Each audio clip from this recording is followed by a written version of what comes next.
On Friday the 25th of August 2023, 30-year-old Joseph Napier was arrested for the choking death of his 2-month-old baby daughter Iris Noel 2 years ago. At 6:42 p.m. on the 28th of May 2021, authorities responded to a home at 1590 6th Avenue in Vero Beach, Florida, on a report of a baby not moving or breathing. When deputies from the Riverside County Sheriff's Office arrived, they found an unresponsive infant turning blue. They performed CPR measures and rushed the baby to hospital, but despite the life-saving efforts, the infant did not survive. Joseph made the 911 call and claimed his daughter choked, and he could see a small white item in her throat. The father then gave a timeline of events and claimed he left the child unattended on the couch with his 18-month-old daughter for about 10 minutes. Joseph said that when he returned to the room, he discovered the child was choking and in distress. Police initially believed Joseph waited 5 minutes before calling 911 for the choking infant. Upon further investigation, they determined he was actually on his cell phone on Facebook in another room for 30 minutes. Investigators said they believe that Joseph put the wipe down Iris's throat because she would not stop crying due to colic. Joseph told detectives that the toddler likely put the wet wipe into the baby's mouth when he left the two unattended and went into the kitchen. While in the kitchen, he said he scrolled through social media on his phone, drank a glass of milk and washed dishes. Joseph claimed the toddler would regularly try to place things in his sister's mouth, such as a pacifier or the baby bottle.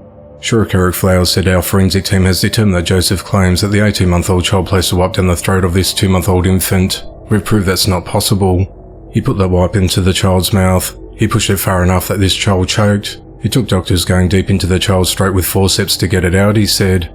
Investigators determined that the toddler's hand could not fit in the baby's mouth past her knuckles. The wipe was 8 inches long and 4 inches wide. Doctors also said that the wipe was so far down the child's throat that it would have been impossible for the victim to have swallowed it on her own. They also stated that an infant that age lacks the motor functions to consume a wipe and swallowed until a point it cannot be seen. In an interview with detectives, Iris's grandfather, who also lives at the residence, said that around 5:50 p.m. he got dressed and left for work, when the last thing he heard was Joseph screaming at the top of his lungs at the baby, telling her to shut up. Joseph's wife was working at a shift at a local restaurant at the time, leaving Joseph alone with the 2 children before the infant choked to death. An autopsy determined that Iris's cause of death was asphyxia due to obstruction to the airway due to a foreign object, and the manner of death was unknown. Sheriff Flower explained that Joseph is charged with manslaughter and not murder, because they could not conclude whether he intentionally killed his daughter or wanted her to stop crying. He's held at the Riverside County Jail with bond set at $750,000. He's due in court on the 19th of October.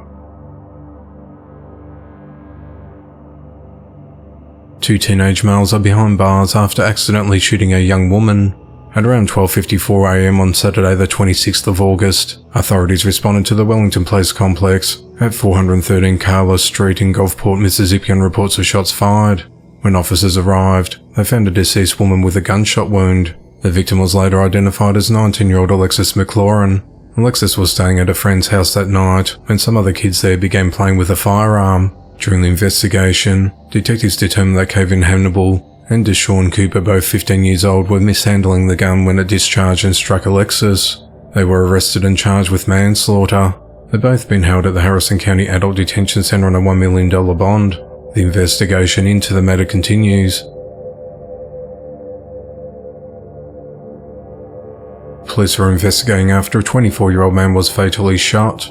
At 4:14 p.m. on Sunday the 27th of August, Alfred Bell was shot multiple times outside the front of his girlfriend's house in the 4700 block of Arnsdale Circle in Shreveport, Louisiana. He was rushed to the Oxnard LSU Health Hospital, where he was pronounced dead at 4:43 p.m. The motive of the attack is unclear. No arrests have been made to date, as the investigation into the matter continues. 27-year-old Nicholas Schumer is behind bars for fatally shooting his girlfriend, 27-year-old Amanda Schoaf. At around 5 p.m. on Sunday the 27th of August, authorities responded to the 4000 block of Carlton Inlet Drive in Bradenton, Florida after Nicholas contacted 911 to report he shot his girlfriend following an argument in their shared apartment. Nicholas remained in the apartment until officers arrived and told him to exit. As he left the premises unarmed, he was taken into custody without incident. Officers searched the apartment and found Amanda deceased in the bedroom with a gunshot wound. Nicholas has been charged with second-degree murder and is held at the Manatee County Jail without bond. 22-year-old Sage Jennings Daves is behind bars for fatally shooting 61-year-old Lemuel Prion in San Juan County, Utah, over a property dispute. At 8:40 a.m. on Sunday the 27th of August, Sage of Egna, Colorado received a call from his father that Lemuel was causing issues on the property owned by Sage's family. Sage left his place of employment in Dove Creek, Colorado, and drove about 20 miles to Lemuel's residence at 1051 North Ukiah Road in Monticello, Utah, about 2 miles from the Colorado border. Sage told investigators that he went to Lemuel's home to talk to him about a property dispute. Sage said that Lemuel then threatened to burn his family alive, and then threatened him with a pitchfork, telling Sage that he was going to gut him. Sage then ran to his truck and grabbed his gun from the center console. Sage said that Lemuel then stabbed the front of his truck with a pitchfork and continued to threaten him. Sage pointed the gun at Lemuel to get him to stop, but Lemuel instead lunged at Sage with a pitchfork. Sage shot 17 rounds at Lemuel, hitting him in the arm, leg, shoulders, abdomen, head and chest. Lemuel was pronounced dead at the scene. Sage was charged with murder, trespassing, marijuana possession and possession of drug paraphernalia. He is held at the San Juan County Jail without bail.